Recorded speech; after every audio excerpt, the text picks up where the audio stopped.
Oh, hey, good morning, good afternoon, everybody. But depending on which part of this country that you're in, we're in two different time zones today. I'm Sheila Gunn Reid, your host in Alberta, and my friend Alexa Lavoie is joining me as the co-host today on this Rebel Roundup, and she's out there in Montreal. Alexa, how's it going? I'm actually in Quebec, so Oh, I'm actually under the snow. same. Yeah, it's pretty cold, huh? I think it's the first time since a while that we have minus 21 in December. It's just like so cold. We'd have to warm up to get to minus 21 where I'm at, and we're in the midst of like a catastrophic prairie snowstorm. It was like 100 car pileup yesterday north of Calgary. It's just, anyways, it's a nightmare, but I'm home with my little space heater on, and I'm ready to talk the news with you, Alexa, and with everybody else at home. Now, if you are watching us on Rumble, it's a wonderful free speech platform. If you want to have your say, as in we'll read what you want to say on air, um, in return, you have to support us. So the paid chat over there is called a Rumble Rant. If you leave us a few bucks, we'll read comments on air. It's democratizing the show a little bit. And it's a great way to support us because, as you know, we'll never take a penny from any level of government to do the work that we do around here. Because how could we hold them to account if we did? If you are watching us on YouTube, same rules apply, but their paid chat is called a super chat. Or if you are able to catch the recorded version of the show, if you're not able to catch the live version, you can leave a paid comment called a super thanks. And that is how we pay the bills around here. Now let's get into the news out of Quebec. I've been sort of watching this with faraway interest because it is just an example of liberals doing what liberals do. No matter where they go, no matter what level of government they're trying to hold power, they just can't help themselves with their corruption. And as is the case, oh, my computer just decided to freeze up. As is the case, Pablo Rodriguez, former Trudeau MP, he stepped down to run to lead the Liberal Party of Quebec. And Alexa, tell us what he's been up to. But we all know how the Liberal Party of Quebec is. Like, they have been involved in corruption before. This is not new. We had already some commission about it, investigation. And again, this is the same thing. So it all started when, just for putting everybody in context, Pablo Rodriguez ran, he did the leadership race, he won. But afterwards, he decided to. So Marois Risky, it's another member of the parliament for the Liberal Party. But suddenly, over the night, Marois Risky decided to fire the chief of staff of Pablo Rodriguez. And then we didn't know why, but we kind of heard that there were some investigation by Election Quebec. And then Pablo Rodriguez decided to fire Marois Risky afterwards for doing, to fire the chief of staff. And then after some investigation by the legacy media, we actually learned that the Liberal Party were giving brownings, meaning $100, Uh-huh. for buying vote for Pablo Rodriguez. Ain't that something? Yeah. And then we learned more. That was in June. And then in November, we learned that some of the big donor receive $500 cash to reimburse their donation that they Right. made to the party. This is It's money currently, laundering. yeah, this is currently under investigation. Pablo Rodriguez said that he was not aware of the reimbursement. Uh-huh. We need to see what will happen. But we learned afterwards that the top volunteers received $1,000 from the party. So there is a lot of money being involved. Now, UPAC, the kind of like investigation unit that I think it was the Liberal Party that actually created that in the past. But they are currently investigating on all the money being involved in all the transfer and what actually happened. We don't actually know if they will make that public. But because like there were so many like scandal one after one, that today Pablo Rodriguez decided that he is stepping down. He's actually resigning as the leader of the Liberal Party of Quebec. So his time inside the party was actually the shortest one. Too much too soon, Pablo. You got to take her slow. He's used to working at warp speed with corruption because that's how Trudeau operated because he could get away with it. But he was working a little too quickly in provincial politics as far as his corruption. Anyways, let's hear him resign. J'ai toujours agi avec authenticité, intégrité. Is it all in Yeah, French? it's all in French. So he that's actually unhelpful. he went out and he said like he always act like with authenticity, that sure. he has nothing he didn't do anything wrong, but because like now all the attention is about him and not the Liberal Party, and he wants actually the Liberal Party to shine, not to be all about himself. So he took the decision, a hard decision, to step down because it was just too much at this moment. Like I know that there were some people that some of the mainstream media journalists that were investigating on a relationship between her daughter and someone who worked with him inside of the party, and it was like, this is kind of too much, like when you involve my family in this. So I think the pressure went too high, and I think some of people in the Liberal Party wanted him gone. So I think it's like multiple kind of pressure that push him to make that decision. I think he just thought he could get away with Trudeau levels of corruption at the provincial level, and he needed to pace himself. It was too much too soon. The boy flew too close to the sun. I think if he had slowed down, he probably would have gotten away with all the corruption that he wanted to get away with. But he just was working on a Trudeau timeline when he needed to pump the brakes a little. But the thing is, the Liberal Party of Quebec also have been involved so many times in corruption. Of course. It's a feature, not a bug. It's how these people operate. Speaking of how these people operate, for those of you who don't know, why I wasn't on the live stream on Tuesday is because I wrapped up the live stream on Monday, jumped in my Jeep, drove to Regina, and because the very next morning I had an interview with Premier Scott Moe, who was very accommodating to Rebel News and had all kinds of time for us.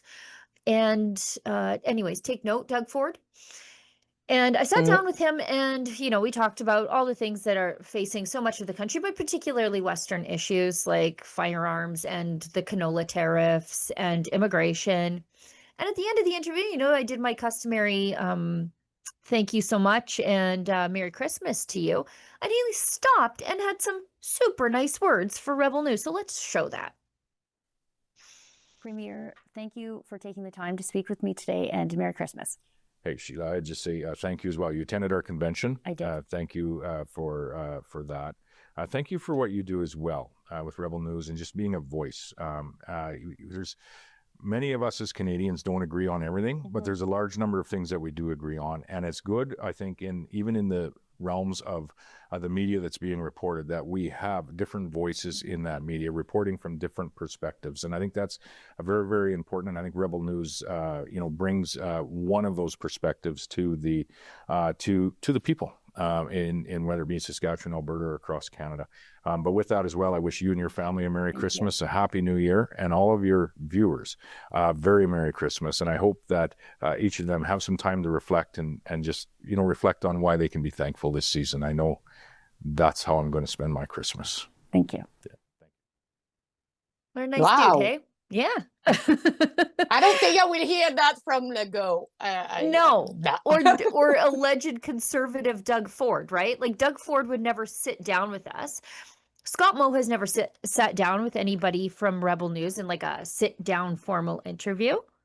And, I just thought on a whim, why don't I reach out and see if he's doing year-end interviews? And I'll just reach out the way every other journalist reaches out to a leader at this time of year. And they had time. And they said, yeah, of course, bring a videographer and come on down. And I asked fair questions, as you'll see. We'll point to some of them later. And if you're a good politician, if you're a smart politician and you know the issues, you should not be scared of Rebel News, because I'm going to ask you a tough question. And if you nail it, well, then don't you look great? So that's, I think, what my interview with Premier Moe was like. And by the way, I did the same. I reached out to François Legault and I received no answer at all. I've just been ghost. Yeah, Ezra and I did the old switcheroo. So I did Saskatchewan, and he sat down with Premier Smith. Last year I sat down with Premier Smith, but being a rural Albertan, there's not too much that differentiates me from your average everyday Sasky. So, and I know the issues, and so anyway, it was great. I thought it was an excellent interview, and I'm really grateful to the Premier for giving me the time. Let's move ahead, because I did ask Premier Moe about this next topic. And it's immigration. Now, I see the Globe and Mail reporting breathlessly, frightened, actually, it would appear, that Canada's population reports the biggest decline on record. Now, you would think, oh, did they have some sort of mass casualty event where an entire city died off? No. Are people fleeing the country because this is a terrible place to live? No, but I wouldn't be surprised if some people said that. What's the problem is that the people who are not supposed to be here are finally not being allowed to stay. So Canada, and it's not some big, huge, catastrophic drop. This is like the size of a smallish prairie city, like a Red Deer's worth of people. Fell by 76,000 over the third quarter, the largest decline this country has seen in records dating back to the 1940s, as a result of major policy changes to curb immigration. So a lot of this is people who are not supposed to remain in the country are not having their ability to stay in the country renewed, whether that is through becoming a temporary foreign worker or through being a foreign student to this country. A lot of those terms are coming to an end, and then they're not being renewed. This is not like people are dying or people are fleeing to the United States, although I wouldn't blame them if they did that. This is just people who are not supposed to be here anymore, not being here anymore. So I don't know. It's a good thing, but I see the people being hysterical online about it. Like, this is a catastrophic event for the Canadian economy. I don't know. Let's look at the youth unemployment numbers in about 90 days, and then we'll have this conversation one more time. And also, people need to realize that it's not everybody who is actually working. Right. There is someone who are actually like benefiting from programs.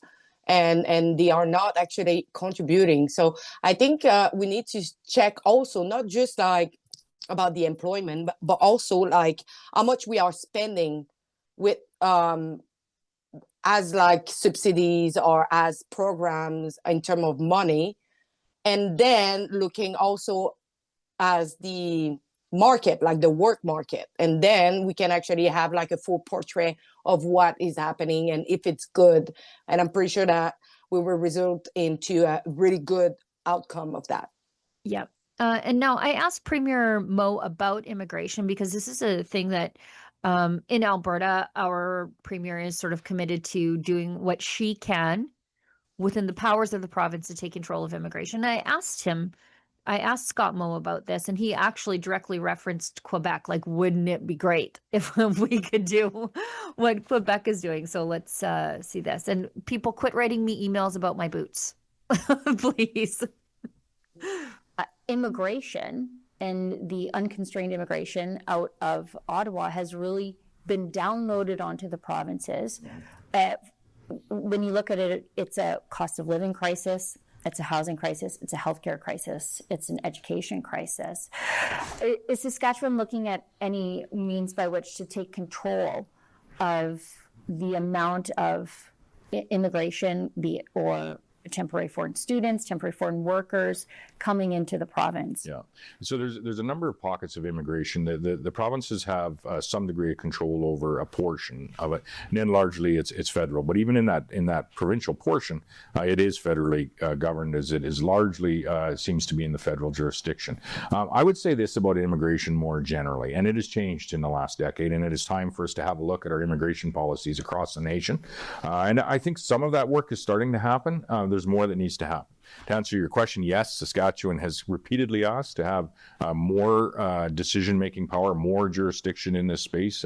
First to at least have as much as the province of Quebec has, and then to go actually further and have as much as the province of Quebec is asking for moving forward. I don't know whether the federal government will do that, but we certainly as a nation, and I think as Canadians, need to look at our immigration policy nationally if it's not going to be the provinces making an increased number of those decisions. And here's what I would suggest that it needs to be based on. Any immigration policy needs to be based on economic immigration almost exclusively. There's going to be some refugee status.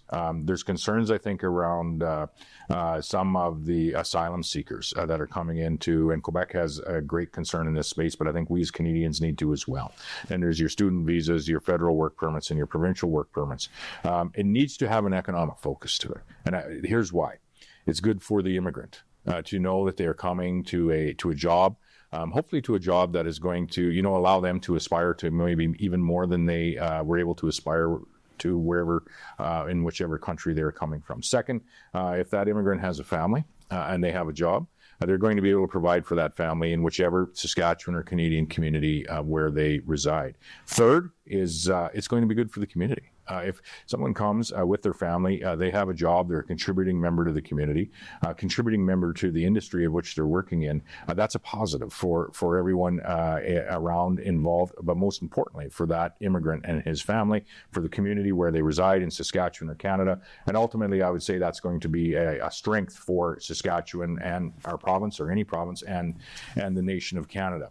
All of that being said, when you get outside of the parameters of that very focused economic migration or economic immigration, that's where you start to get large numbers that may not be contributing economically in that way to their community and ultimately to the province, and not to the services that we talked about before, the healthcare, the housing, all of these challenges that we see happening in community after community across Canada, not exclusively due to a larger proportion of non-economic migration into our nation. But I think in fairness, a part of that is what has contributed to some of these concerns. He's not wrong. He's talking a lot about Quebec, okay? Why we got those, I would say, privilege. It's after the referendum in 1995, Quebec asked for a lot of different privilege because they saw that it was a real deal that Quebec almost separated. So it was kind of a tool that Quebec used against Ottawa for having more privilege. But the thing is, after they got that privilege, they got the privilege to choose the majority of the newcomer that was coming in Quebec. Right. But they choose to give more importance about the language than about the values and the culture. And now we have a huge problem over some people who are here who do not share our values, who do not share about our culture. And it's getting way worse than we think. People are not realizing, but Quebec is facing a major backlash at this moment. I don't know. I'm actually going to do a report, but there is some association went out to actually write a huge statement saying how much they hate Quebecers and our values and who we are as a person. Out you go. Get out then. Goodbye. But the thing is, it was one person, but there were so many people agreeing with that person on the publication. So it's a reality, and we are seeing it. And also, the thing is, we are now in Quebec, but some people don't feel anymore in their own province. I feel that way when I go to Toronto. Oh yeah. I'm like, are we? We're not in the same country, are we? Yeah. I mean, and also Quebec, regardless of legal immigration, you guys were hit really hard with illegal migration, crossing the border, and then you just have to deal with all of that. And the best you can do is ask the feds for a little extra money to help you, and that's just not good enough, especially in a place that wants to preserve its culture. Can you believe that recently we heard that there is someone from immigrant background, a young man, like I think he was 19, part of a gang who literally stole a homeless person, and finally he died because the homeless person defended himself. Like kidnapped? No, he stole like money and all, like, okay. Like, and robbed him. Yeah, it robbed him, and the homeless kind of defended himself, and he killed the young man.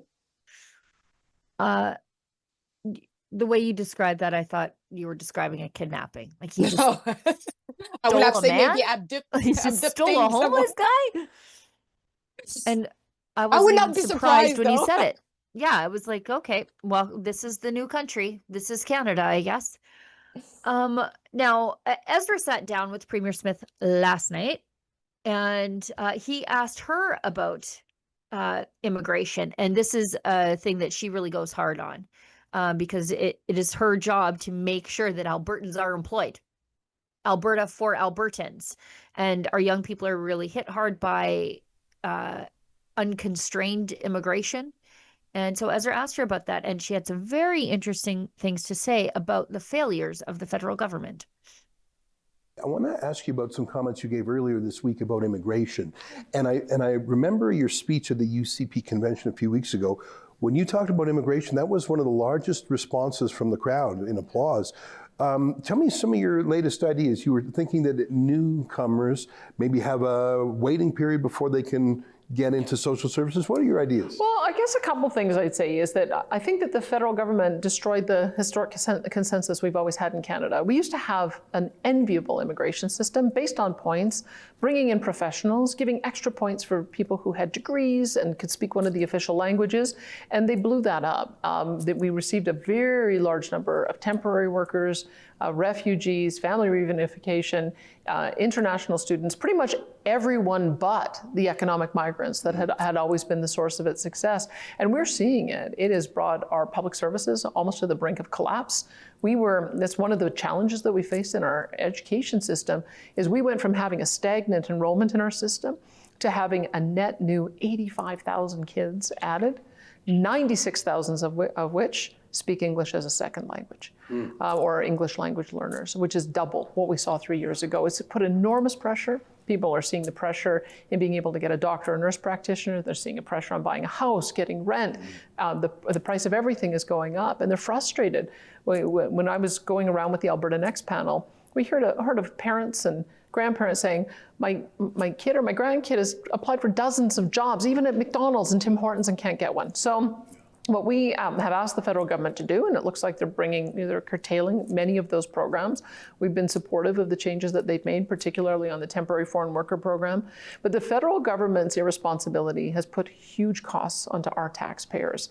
And so what I've looked at in the UK, Keir Starmer, he's having this conversation about whether you have to work for 5 years before you are able to receive social services. I believe that's their current policy. They're talking about making a person wait 10 years.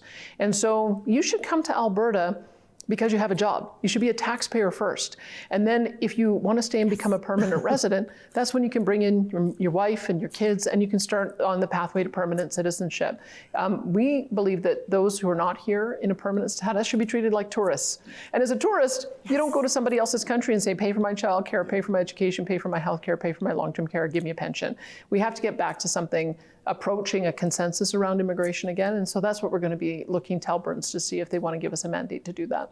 I think part of it is that people see obviously bogus refugees and bogus temporary foreign workers who are not specialists that we can't get, not seasonal crop pickers. Like, people see that all these different categories, the diploma mill, fake school students, I think part of it is people feel taken advantage of. Completely. I mean, She's exactly right. Exactly right. And you know what? There's one thing I noticed about Premier Smith, not specifically on what she said there, because she's absolutely right that the Liberals have broken the immigration consensus. They just flooded the country with people we could not absorb. And then, as I said to Premier Moe, downloaded their failure onto the provinces. They're just like, look at us. Look how progressive we are. All right, Saskatchewan, Alberta, you got to deal with all these people now. Stick them in your schools. But Premier Smith always comes with numbers. It doesn't matter what you're talking to her about. If you're talking to her about immigration, she knows about how it affected the school system by the numbers. If you're talking about unemployed students, she knows how that is affecting the kids by the numbers. If you're talking about oil and gas exports, where the exports are going, how many barrels are in that pipeline, she knows it all. It's fascinating to watch a woman with that kind of facts just in her pockets all the time. I wish I were that good with the facts in front of me the way she is. I mean, she's always prepared. Like, she doesn't make it up on the spot. She knows a little bit about everything. And when she doesn't know, she'll say to one of her ministers, you know what, this is what I know, and I'm going to bring the minister over to tell you the rest. Like, just a bright lady. Oh, are you? Oh, go ahead. okay. I wish, like, I have my premier saying the same thing. Of course, like he's always saying, we have too much immigrant, we need to do something, but he's not doing anything. This is the thing. Stop talking, do something. Put pressure on Ottawa. Look at Mark Carney, who actually said that he will actually solve the problem, and he would cut the number of newcomers, and he would do something. He did nothing. Right. So far, we have the worst time with, like, the highest level of newcomer.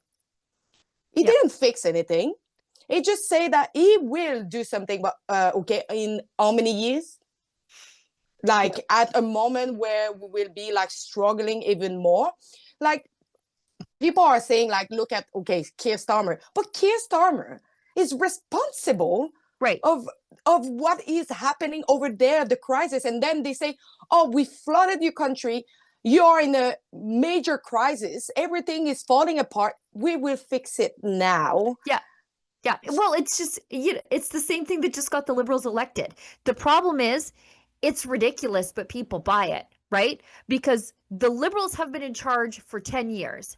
And here along comes Mark Carney and says, you know what? Everything is bad, but we're here to fix it. And it's like, well, excuse me, but you broke it. It's the same thing happening with Keir Starmer. It got Mark Carney elected. I bet it will help Keir Starmer, because people are just not all that bright when it comes to seeing who's actually been in charge. All they want is the problem to be fixed. And I really wish they cared about who actually made the problem and punishing those people, by the way. Because people don't realize that once, if Canada is not Canada anymore, we don't have another country called Canada. We don't have another place where we can move to. This is our country. There is only one like that, and it's where we are at now. We need to defend our country. Or you could just be like us and say, you know what? Canada's going to be your problem. We didn't break it. You did. You fix it. Goodbye. But Do they want to fix it? This is actually the real question. Yeah, I'm not sure they do. I'm not sure they do. I feel like this is all just very temporary. And as soon as Mark Carney gets a majority, we'll go back to the same old, same old. Now, Ezra also asked immigration critic Michelle Rempel-Garner, who is an absolute delight. He asked her about immigration, and she has been so good. So, like, if you want to see a masterful performance on making the minister in charge of the portfolio look like an absolute buffoon, you must watch Michelle Rempel-Garner at committee, just giving it to Lena Diab. Like talking to Lena Diab like she's talking to a kindergarten class about where to hang up their jackets before recess. That's how she talked to her. But anyways, Ezra interviewed Michelle about remigration to get rid of people who no longer have the right to be in Canada. Because it is true. It's not just enough to not let any more in.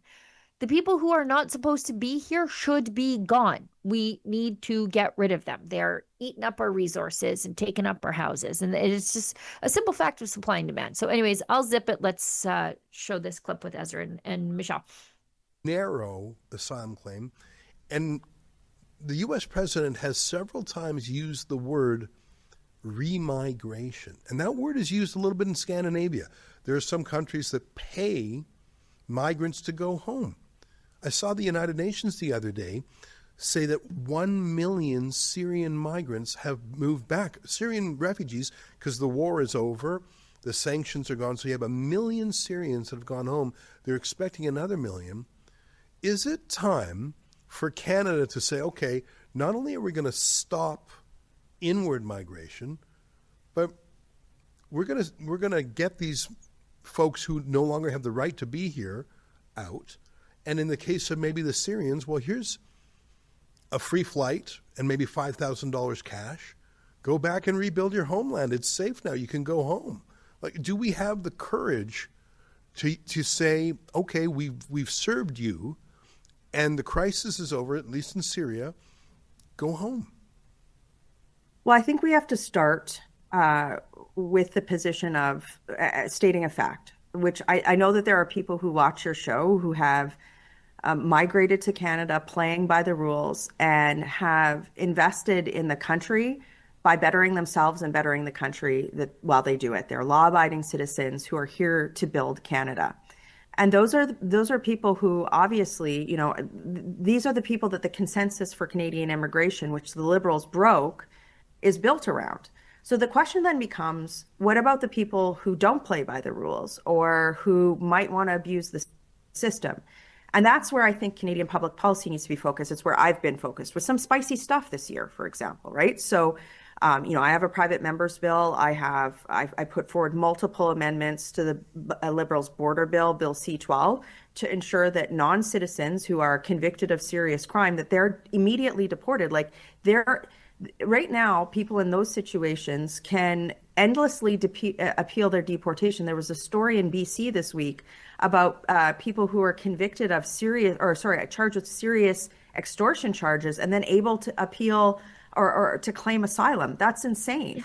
The Liberals, of course, they voted against our policy measures, but we're putting forward policy measures to ensure that if somebody's not playing by the rules in Canada, committing serious crimes like extortion, sexual assault, of course they shouldn't be here. Of course they should be on a plane off the country. And newcomers to Canada who play by the rules agree with that. The other thing, Ezra, is you talked about the asylum system. You know, you are very familiar with the politics of the United Kingdom, and you've watched the migration issue there very much descend out of control. And a lot of it is because of the abuse of the UK's asylum system. In Canada, I don't know if you know this, we actually had more, both by real numbers and by percentage of population, asylum claims in Canada than the UK did during a similar period of time. I didn't know that. So we have to stop, and we know a majority or a bulk of those cases are bogus. And those are people who are incentivized to make bogus asylum claims because it allows them to extend temporary visas or come into the country through fraudulent means and then claim government benefits. So Conservatives this fall, we're not just talking about this, we're taking action. I put forward amendments to Bill C-12 to ensure that people who make bogus asylum claims, people that have failed asylum claims, can't claim federal benefits beyond the most, urgent emergency health care. That's not the case right now. People get hotel, housing, health benefits that Canadians don't get, like mental health services, right? I could talk to you for hours about this, but I think what needs to be clear is that where the Liberals have failed and that there needs to be immediate action is that people who have broken the rules and like non-citizens that have, been convicted of serious crimes, yes, you need to leave. I shouldn't have to say things like people who, non-citizens who have raped little girls should be deported from Canada. That's a no-brainer. But then also we need to ensure that the system's not being abused, so that people who are playing by the rules are prioritized. But also at the same time, to be very clear to your listeners, that the numbers are set to a point where they haven't been, which is like the numbers have been set to a point where housing can't keep up, healthcare can't keep up, and jobs can't keep up. So, I'm proud of our work this fall. And I think the fact that, again, as you mentioned on the front end of your show, you're now seeing a majority of Canadians see our policy as the right way to go on that. I think it's indicative that we're on the right path. Did you imagine 3 years ago hearing a conservative in federal politics say such things?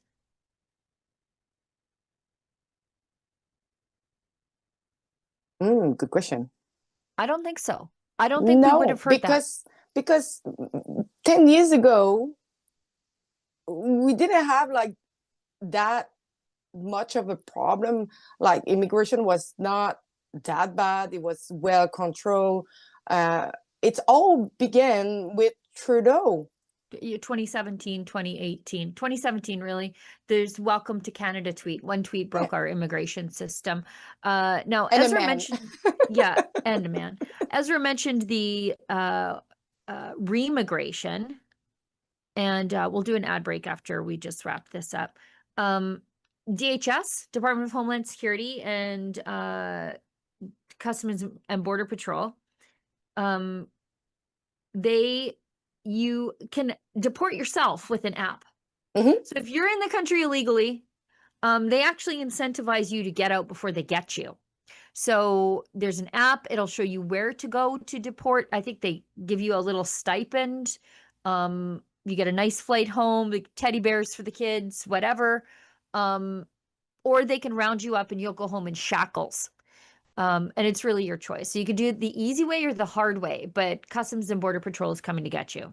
And I think that's how it should be. Yeah, but the thing is, they all coming to Canada, almost.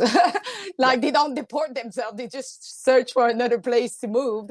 And don't forget that in February, the Asians in the U.S. will have all their protected status to be expired. Welcome to Montreal. We will see a lot of people coming at the border, trying to cross illegally. We need to do something because it's just going to get worse. And the thing is, as she said, we need to make sure that those who have a criminal records, they get their citizenship being ripped from them. Yep. Deport back to their country, but also the people who are here as refugees who are going back to their country for visit. I'm sorry, if you're a refugee, you are fearing your country where you come from. You're not supposed to go there and visit people over there. You're supposed to be fearing your home country. So if you're going back, you're not entering back in Canada because you're not a real refugee. And then we need to start tracking the people who actually we lost track in this country. Yeah, they're all over the place. And just to quickly wrap up this topic, because I know that Olivia wants to go on a break, just to put a button on Michelle's point there, 2018, this guy, I think he's out of Calgary, if I recall correctly, maybe not. But this is from Jamie Sarkanak, who does great work on this at the National Post. She writes, he was caught with child images. I'm trying to keep it on YouTube. An immigration discount helped him stay in Canada. Navinder Singh isn't fit for Canada, but the immigration system isn't so sure. He's still fighting deportation 8 years after his arrest. Oh my God. He's not a citizen. He's a permanent resident, so he has no business being here after this. He was caught with child abuse images on his phone in 2018, and he claims he didn't understand what was so wrong about it. He thought that his 19 videos of abuse were funny and told a forensic psychologist afterwards that things were different in India. Okay, bye. Just bye. Go.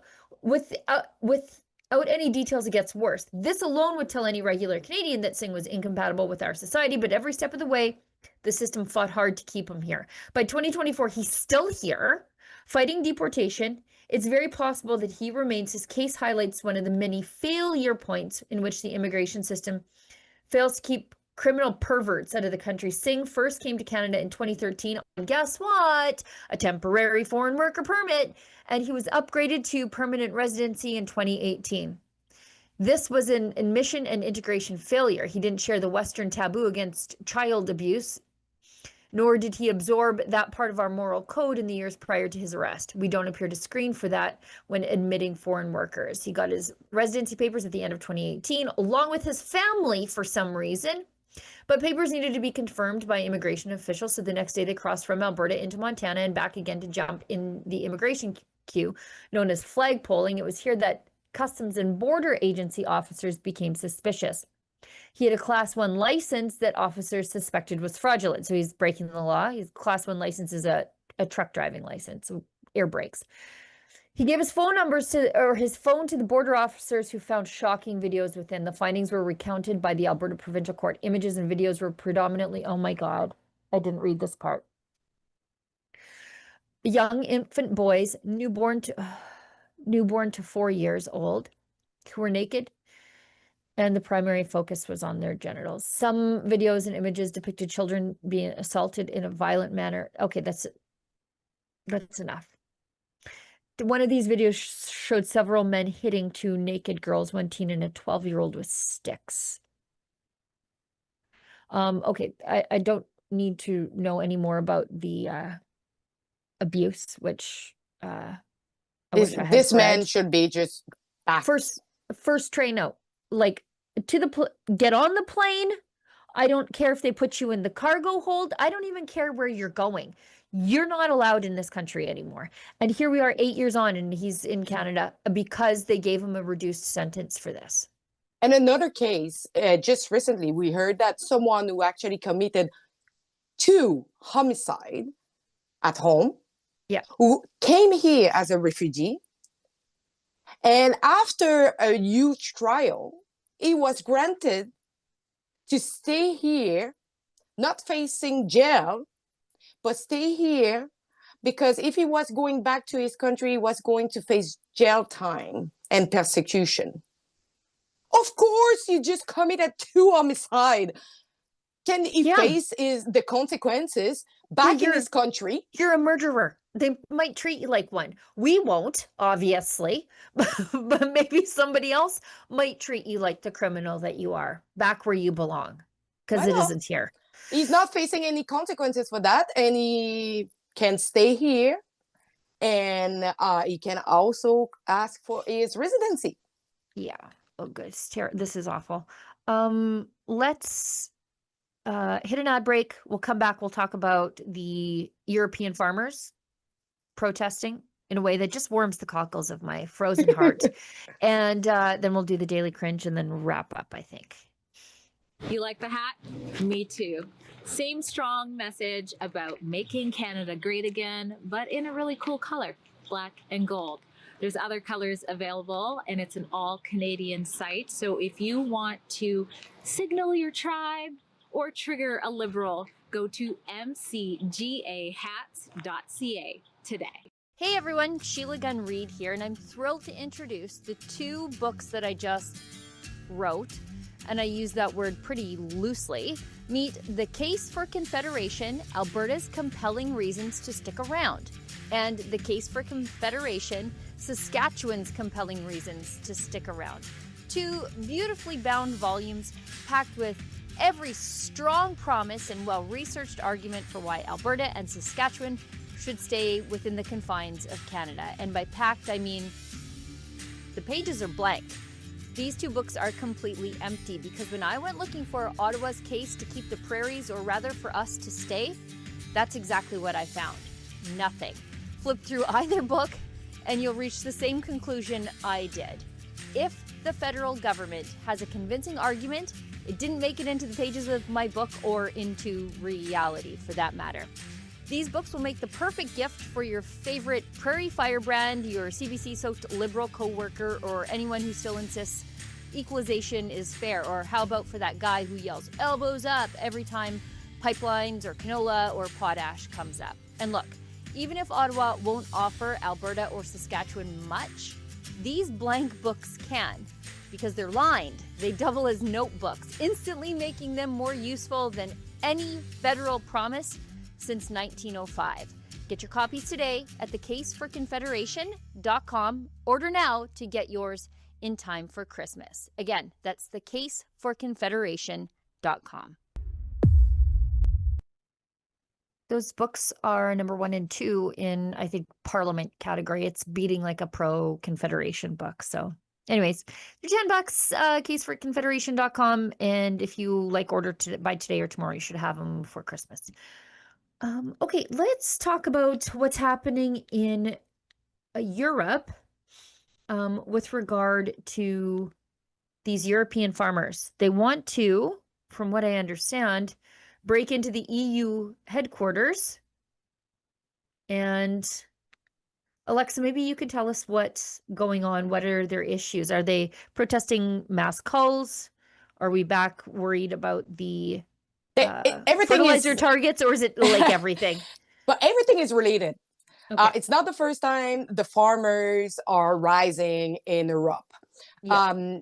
But recently, what happened, and it's not the first time that this is happening, but in 2025, I know that there is about more than 3,000 cows who were culled in France, mainly because there were some case of lumpy skin disease.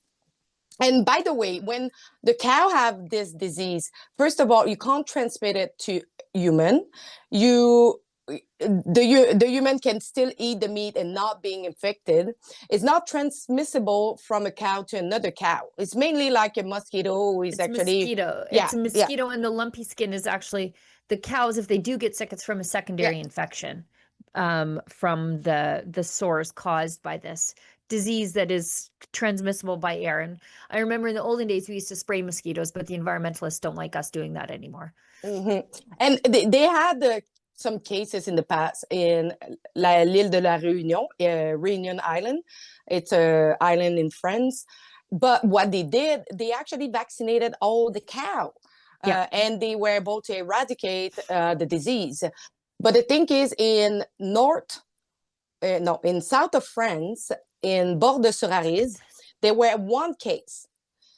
The cow died, but the state decided to kill all the 207 other cows that were healthy. And that is not the first time. Instead of offering the vaccination, because their own government website say that there is two choices: or we mass cull, or we are offering vaccination. But they didn't actually offer the vaccination. They just say we would just kill all the cows. So there were a big revolt that night, and it was really difficult to watch because the police unit came with helicopter and full armament and big trucks, and obviously the farmers were blocking access, and they were protesting the mass call. And what they did, they actually gassed the farmers and the cow who were suffocating just before being killed. So that is animal cruelty. And then afterwards, when they actually killed the 207 other cows, the farmer rised up. they started to to spread manure. What is it, like a shit cow? Shit on prefecture and other building. But what happened yesterday? Because there is still protests happening in France, in south of France. There is still like a movement and action that is taking place over there. But yesterday and today, we saw other farmers in Bruxelles, in La Place Luxembourg Square, who were protesting over there. Why they are protesting against the EU Mercosur, that is the agreement with South America. South America trade deal. They're worried about cheap imports from South America coming into the EU, and because they are going to do a change in that agreement to increase the amount of meat that they will receive from South America. And what they are saying is like the guardrail, the safe guardrail, is too weak to protect them from bad meat or bad quality.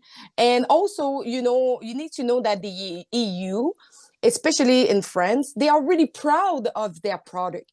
They say that it's good quality. They know what they are eating. They're worried about importing beef from the third world. Yeah. Yeah. Because they know, like sometimes they talk about, you know, certain country that they use pesticide or other like kind of product that they don't use them. And they know what they are eating, and also you need to be proud of what you're selling and what you're giving to the people. And I'm pretty sure you went to France, you went to Europe. The quality of the food there is incredible. The quality of the bread, the quality of everything is so good that they are worried to import stuff, and that will impact also their health.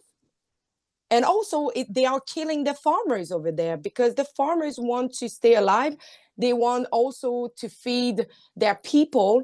They actually dedicated their whole life to grow those cows, to grow those food, and to offer it to the people. That is actually investing their whole life for this. You know, you need to be passionate for doing this, because it's a hard work for doing so. You know, look, you don't have to tell me. I know. Right, you don't have to tell me, but I also see the other side of this. So I also see the side of the consumer, where the cost of living is out of control. Food is so expensive. And so for the people on the lower rungs of society who are looking for a cheap yet albeit nutritious protein, imported beef would drive the costs down. Now, but you have to look at the ramifications on the other side for the domestic producers. So I don't know where the balance is here, but I love a good farmer protest either way. I love a good farmer protest. I love when they show up with their shit spreaders and they're burning tires and their tractors. I love it. I can't get enough of it. I could watch it all day. Because what they were saying is like when they kill the cow, they receive a compensation, but they receive the compensation only if they replace the cow. If they don't decide to replace the cow, right, and they don't receive any. Right, and I can understand why you wouldn't want to go back into beef producing. Ask me if I think those ostrich farmers are going to get more ostriches. If the state can just come in and murder your animals, maybe you don't go back into animal agriculture anymore. And then what? Exactly. And so most of them, you know, it's not just an animal, it's their animal. They know them. They you know, it's like, same if it's cow, they talk with their cow. They know each other. They know how they react. They know their personality and everything, you know. Look at the ostriches. They knew their ostriches by name. Right. Yeah. So it's not just killing for like, oh, you're just killing like a farm animal. No, you are killing also member of your team, of your family. Like it's, I can see like their side of the story. And also you are impacting your farmer like economically.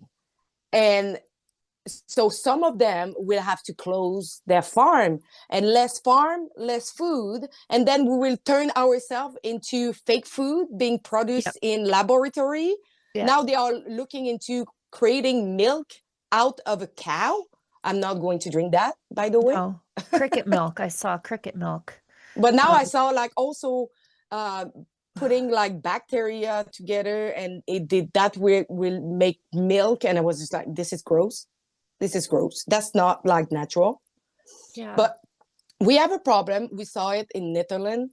We saw it in multiple places. We like same our farmer in Quebec actually did protest at one point because of the environment regulation make them struggle because they need to spend more money into what the government wants them to do and to use in order to reach net zero or something like that. But the thing is, who is paying those costs? The consumer, always the consumer. And so because the consumer have a price added on top of what they are buying, they don't want to buy locals product because it's too expensive. And so less and less of the product of the locals are being bought, and then you are impacted the farmers instead of, the and government.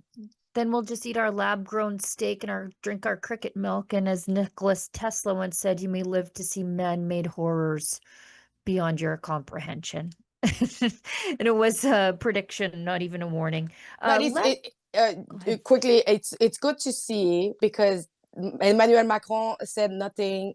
Most of the leader of the European country said nothing.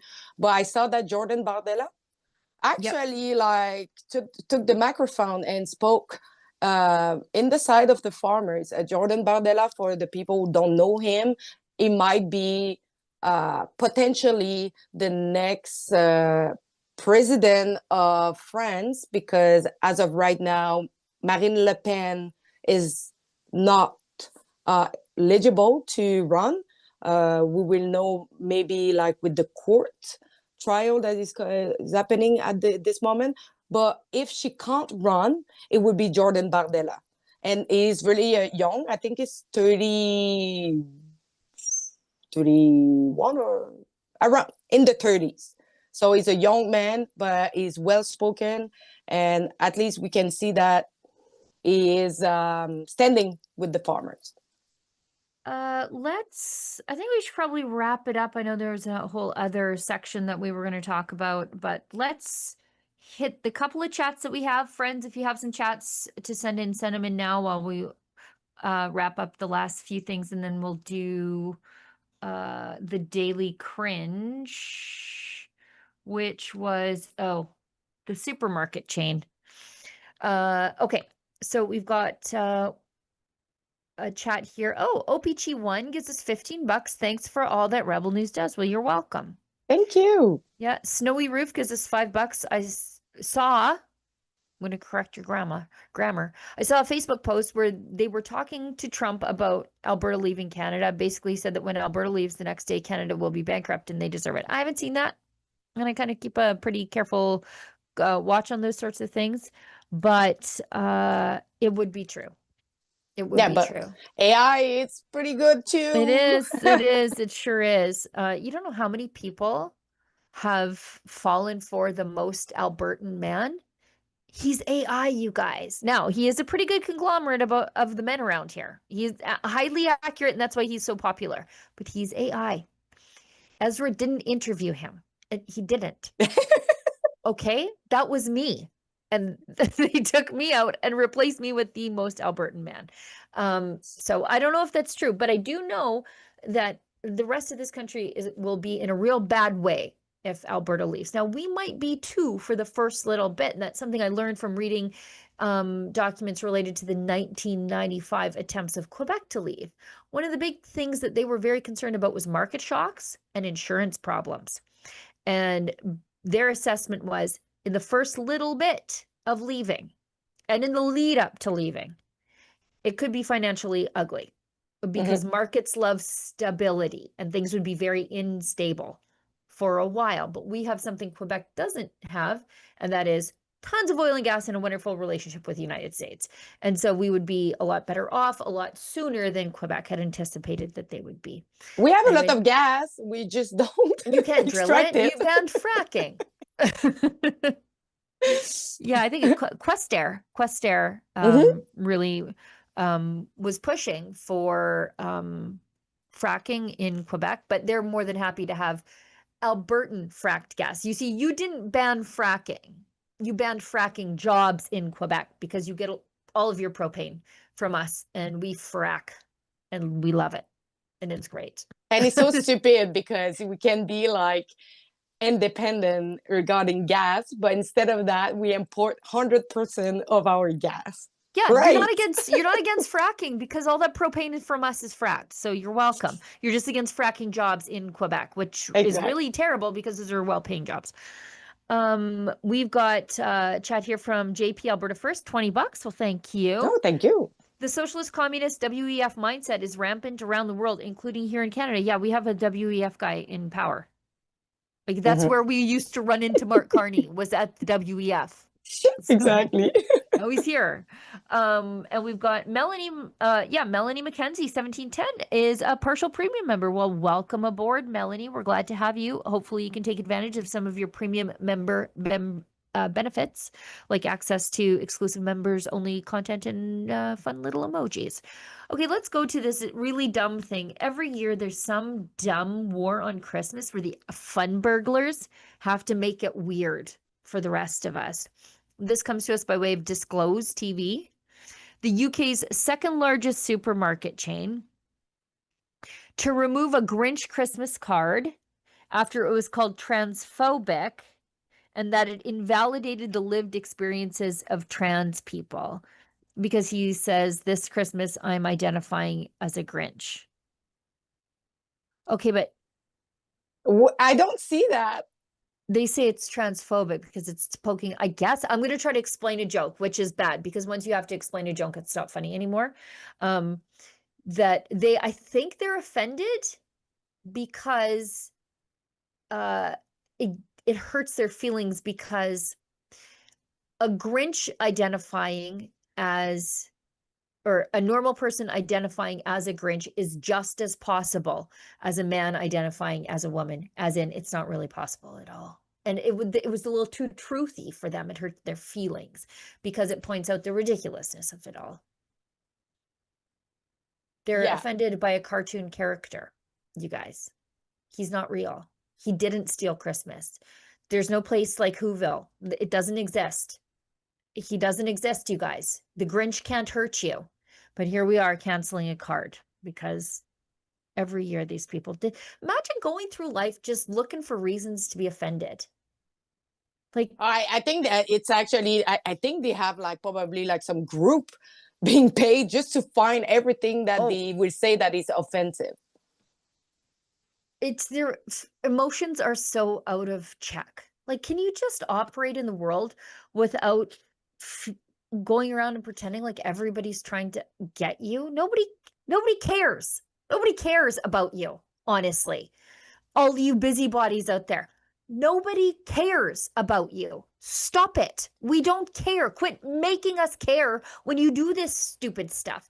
I didn't even know anybody who is offended by this would ever even exist until they presented themselves to me as a horrible, boring fun burglar. Now I know you exist, and that's the only impression I have of you. So Merry Christmas, losers.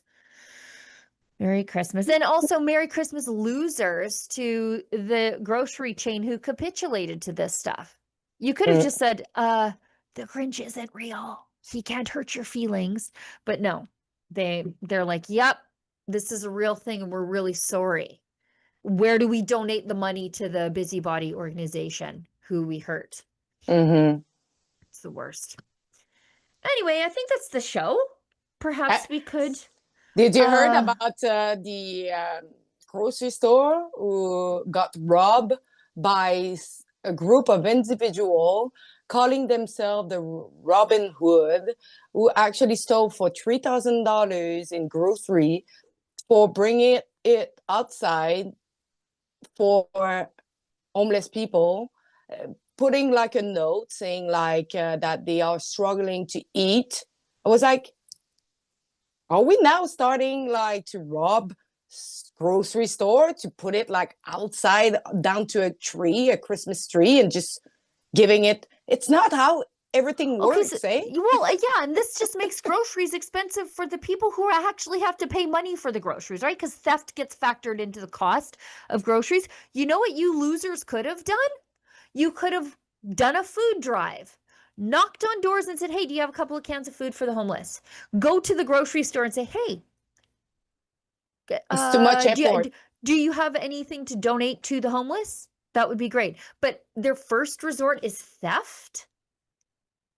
You know what?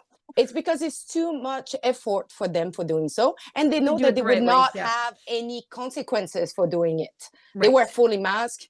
Probably nobody will actually been accused of anything. So no consequences. Why not taking the easy way? Right. You know, they could have literally just gone around and done a food drive, and they probably would have got just as many groceries, doing it the right way, instead of robbing a grocery store and then patting yourself on the back for it. Yeah. What a time to be alive. Mm-hmm. Okay. I think it's time to wrap up the show. I've got to do next week's worth of work between now and tomorrow afternoon at some point. So I'm busy. I know, Alexa, you're very, very busy. Thanks to everybody who donated today to us, and special thanks to Melanie McKenzie, 1710, who became a partial premium member. We couldn't do the show without you. We really couldn't. Without you guys, there is no Rebel News. So we appreciate you for that. And Olivia, too, who works behind the scenes to put the show together. We just jump on and talk. She does all the hard work. Alexa, thanks so much for being my co-host today, as always. Always a pleasure. Thank you. All right, I think that's it. Those of you who want to help us, but maybe making a donation is outside your price point, and I get it. I completely get it. Just share the show. Interact with the comment section. That makes our content more engaged, so the algorithm gods serve it up in front of more people. It's very helpful to us, and it doesn't cost you a thing. So we appreciate that as well. And I think I'm co-hosting the show tomorrow, although I'm not sure. Sometimes I'm on Fridays. Sometimes they allow me to do other things on Fridays with my time. But I know it is a very special show tomorrow. I think we have a very special guest on the round table tomorrow. And until tomorrow, if you find us offensive, maybe don't find us at all. Oh, hi, everybody. Ezra Levant here from Rebel News. You know, it's a Christmas tradition here for me to take an entire show to answer your questions to me. Questions about literally anything. Sure, it could be about the news of the day, but you can ask me really anything about Rebel News itself, about our team, about our business, about our plans, even personal questions if you care. I mean, I'm sure there's some things I would decline to answer for privacy reasons, but I'll be as candid as I can be. Just go on over to letters2ezra.ca and send in your questions, and I'll read them while wearing a Santa hat. My friend Sheila Gunn Reid is doing the same thing too. And at that same website, you can direct your letters to her also. So send me your friendliest or toughest questions, and I'll answer as many as I can fit into the show. Cheers. That's letters2ezra.ca.